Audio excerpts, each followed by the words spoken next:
Ah, Maka? Hmm? Pwede pa akong magtanong? Oo naman. Ano yun? Ano? Tungkol sa mama mo? Nawawala siya eh. Nawawala? Pero, nagpapadala naman siya ng mga sulat sa akin. Mukhang nilibot niya ang mundo. Pero di ko alam kung nasaan o anong ginagawa niya ngayon eh. Iniwan ang anak niya. Nawawala. Parang bumigat ata pakiramdam ko. Anong klase siyang tao? Isa siyang katil na tao. Katil?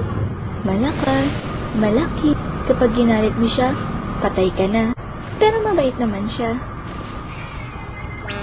Hindi ko siya maipinta. Eh di...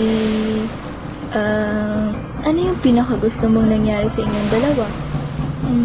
Yung nakipaghiwalay siya kay Papa. Ano? Ang astig ni Mama nun. Kakaiba ka, Maka. Sinasabi ba akong mali?